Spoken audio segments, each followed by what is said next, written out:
Gonzalo, sa pagtungo namin sa Siraway, sasama ka ba? Tanong ni Pio Carpio. Siraway?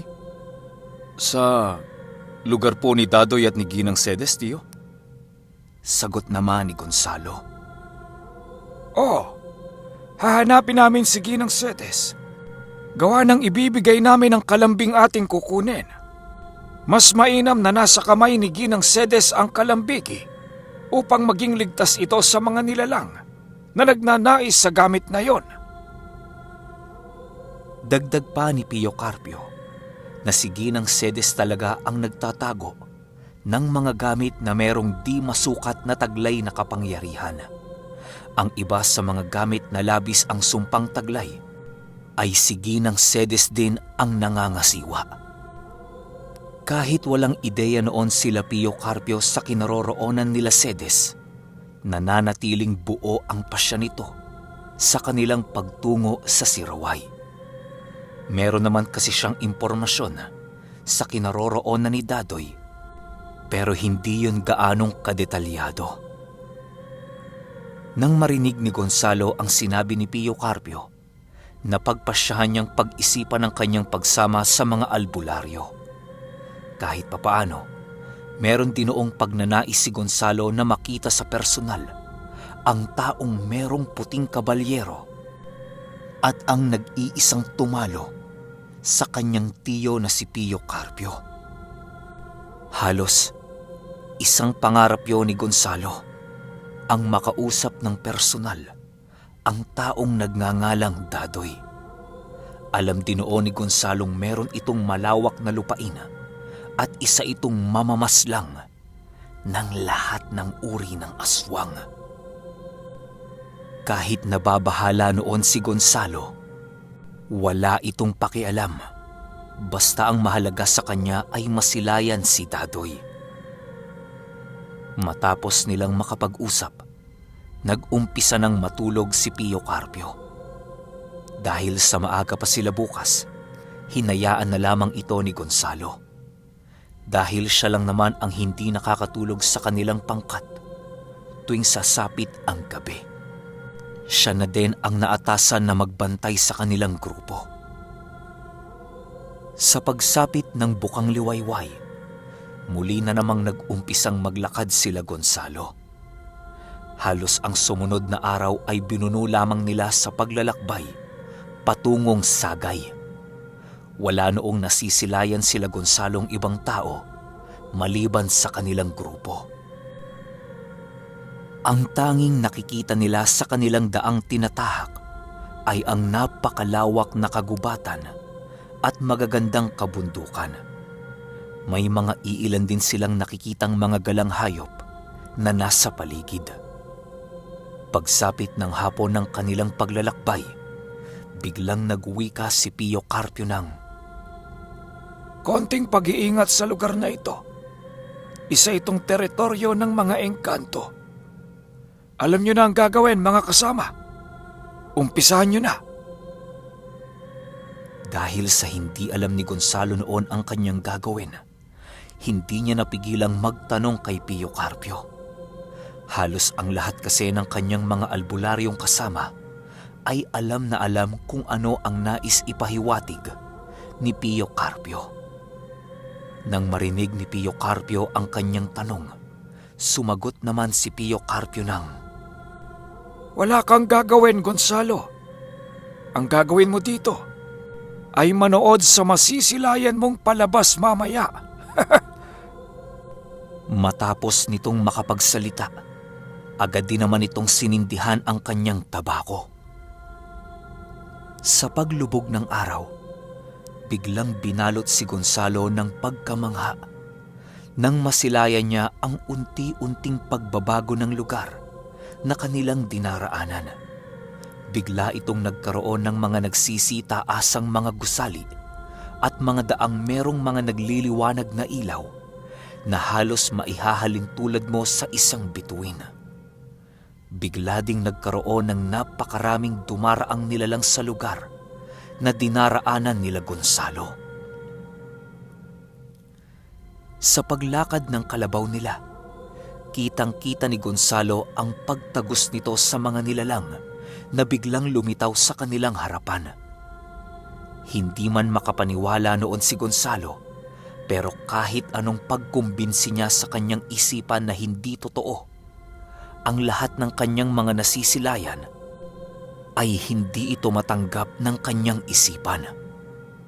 Dagdag pa ni Gonzalo na ang mga nilalang na kanyang nasisilayan sa lugar na yon ay merong mga napakagagandang kasuotan. May mga nilalang din na merong baluting gawa sa langgam at mga kakaibang sandatang unang beses pa lamang niyang nasilayan. Meron ding mga bagay si Gonzalong nasisilayan na lumilipad na siyang labis niyang ikinamangha. Marami nang nakitang engkanto noon si Gonzalo, pero hindi niya ito nasilayan sa isang lugar na nagsisikumpulan. Ang mga nakikita mo ngayon, Gonzalo, ay ang mga nilalang na nasa ilalim ng pamamahala ng iilan sa mga kaibigan ni Ginang Cedes. Alam mo kasi, lahat ng kaibigan ng aming pinuno ay merong kanya-kanyang teritoryo. Sila ang mga engkantong namamahala sa bawat kaharian na kahit ang lugar ninyo ay nasasakop nito. Sa sobrang lawak ng sakop ng mga kaibigan ni Cedes, madali lamang para sa aming pinuno ang malaman ng aming mga ginagawa at mga sitwasyon. Marahil ay, sa pagdaan natin sa lugar na ito, alam ni Ginang Cedes na tutungo tayo sa kanilang lupain. Wika ni Pio Carpio. Nang marinig ito ni Gonzalo, hindi na siya sumagot sa sinabi nito. Ang ginawa na lamang niya noong mga oras na yon ay ang libangin ang kanyang sarili sa pamamagitan ng panonood sa kanilang mga nasisilayan. Nang makalayo na sila sa lugar, pilit pa rin itong binalikan ng tingin ni Gonzalo. Maniwala kayo o hindi, pagtingin ni Gonzalo sa malayong parte ng kabundukan, kitang-kita pa rin niya ang pagsisiyahan ng mga engkanto habang unti-unting naglalaho ang kaharian ng mga ito. Sa paglalim ng gabi ng kanilang paglalakbay, ganon ulit ang nangyari. Matapos nilang makapaghanap ng lugar na kanilang pwedeng pagpahingahan, si Gonzalo ulit ang nagbantay sa kanyang mga kasama. Maaga pa noong natulog si Pio Carpio dahil sa bukas ng madaling araw ang pagdating nila sa baryo ng Sagay. Wala silang ideya sa kanilang makakaharap sa lugar na yon, kaya dapat nakakondisyon ang kanilang mga katawan sa mga maaaring mangyari. Lumipas ang gabi at muling nagpatuloy sa paglalakbay sila Gonzalo. Pagdating nila sa isa sa mga baryo sa Sagay, pumungad sa kanila ang isang baryong nasa malapit sa isang paanan ng bundok. Sa sobrang layo ng baryong yon sa kabihasnan, iilan lamang sa mga tao roon ang piniling manirahan. Halos wala rin sila noong nakikitang mga tindahang nasa paligid na maaari nilang pagbilhan ng kanilang mga pangangailangan. Dahil sa narating na nila ang isa sa mga lugar ng Sagay, pinili na lang nilang magmasid ng maigi sa paligid. Dahil sa nakapasok na sila sa teritoryo ng mga kulto, maaaring natiktikan na nito ang kanilang pakay. Hindi pwedeng maging kampante doon sila Pio Carpio kung nais nilang hindi sila maunahan ng kanilang kalaban. Dahil sa masyadong nanghihina na ang kanilang mga kalabaw, pinili nilang iwan muna ito sa isang damuhan upang makapagpahinga at makakain ng marami. Kasabay ng pag-iwan nila sa kanilang mga kalabaw ay ang pakikisuyo nila sa isang bahay sa lugar na yon upang kahit papaano merong magmamasid sa kanilang mga hayop na iiwan. Hindi naman tumutol ang pamilyang nilapitan noon nila Gonzalo dahil sa meron ding iniabot na salapi sila Pio Carpio. Matapos ang mga pangyayaring yon, pinili nilang mag-umpisang maglakad sa paligid. Ilang minuto lamang ang lumipas ng kanilang paglalakad. Bigla silang hinarangan ng mga grupong kaanib ng kulto. Alam ni Gonzalo na kulto ang mga yon. Gawa ng pare-pareho ang mga kasuotan nito. Nakasuot yon ng isang sayang kulay itim na halos sumadsad na sa lupa. Meron din itong suot na kwintas na halos magkakaparehas lamang ang disenyo. Sa dibdib ng mga panauhing yon ay meron itong nakatahing isang borda ng simbolo na hindi maunawaan ni Gonzalo. Nang makalapit na sila Pio Carpio sa mga panauhing yon, agaran din namang nagwika ang isa sa mga ito ng maligayang pagdating sa lupain ng Sagay. Maaari bang malaman kung ano ang mga pakay ninyo dito? Mga dayo? Nang marinig ito nila Pio Carpio, pinili nilang maging mahinahon dahil sa nakikita nilang nais lamang ng mga ito ang makipag-usap sa kanilang grupo. Dahil si Pio Carpio ang kanilang pinuno, ito din ang kumausap sa mga panauhin. Meron kaming hinahanap na tao sa lugar na ito. Alam nyo kung sino ang aming pakay, kaya kami naririto. Mas ikabubuting sabihin nyo na dito mismo kung nasaan ang inyong pinuno na nangangalaga sa kalambiging may sumpa ng demonyo. Sagot naman ni Pio Carpio. Ang aming punong pangkalahatan kamo? Hindi niya siya makikita. Masyado siyang dakila para lamang makipag-usap sa mga katulad ninyong mga hampas lupa. Bumalik na kayo sa inyong pinanggalingan kung ayaw ninyong may mangyaring masama sa inyong pangkat. Hindi ito pananakot. Bagkus ay isa lamang itong babala. Sagot naman ng lalaki. Nang mapagtanto ni Pio Carpio na walang saysay ang kanilang pinag-uusapan, pinili na lamang nitong tumahimik at tumalikod. Hindi na nito muli pang kinausap yung lalaki, gawa ng puro yabang lang naman ang nasa katauhan nito. Sa pagtalikod ni Pio Carpio, ramdam nila ang labis na pagkagalit ng grupo ng mga kulto.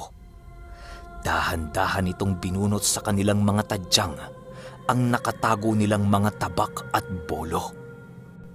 Nang makuha na ito ng mga kulto, walang sabi-sabi, agaran nitong sinugod si Pio Carpio. Nang masipat ito ng mga kasamahan ni Pio Carpio, agad din naman itong lumapit sa kanilang pinuno upang ito ay matulungan. Paghampas ng isa sa mga kulto ng kanyang tabak sa likod ni Pio Carpio, tumalbog lamang ito na parabang tumama ito sa isang malambot na bagay. Gulat na gulat ang lalaking yon nang makita niyang hindi man lang nasugatan si Pio Carpio ng napakatalas na tabak na kanyang hawak. Sa pagtingin ni Pio Carpio sa kanya, ngumiti lang naman ito habang unti-unti itong lumalapit sa kinaroroonan ng lalaki. Nang makalapit na dito si Pio Carpio, nagwika ito ng, Tatalikuran mo ba ang paniniwala mo sa kulto? O ihahatid na kita sa impyerno? Masyado ka pang bata, Ginoo, upang mag-alay ng buhay sa walang kwenta mong pinaniniwalaan. Kasabay ng pagsalita noon ni Pio Carpio ay ang paghawak niya sa noo ng lalaking yon habang ngumingiti. Dahil sa takot ng lalaki, napilitan itong umatras sa kanyang kinaroroonan. Agaran din itong tumakbo ng napakabilis nang sa hindi malamang dahilan. Si Gonzalo noong mga oras na yon, nagmamasid lamang sa paligid upang sipatin ang kanyang mga kasamang nangangailangan ng kanyang tulong. Minuto lang din naman ang lumipas nang humupa ang labanang yon. Paisa-isang binitawan ng mga kulto ang kanilang mga armas nang mapagtanto nilang hindi ito uubra kahit sa mga kasama ni Pio Carpio.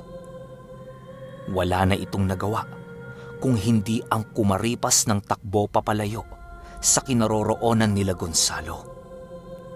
Di naman ito hinabol nila Pio Carpio, gawa ng alam nilang iilan lamang ito sa mga mahihinang galamay ng pinuno ng mga kulto.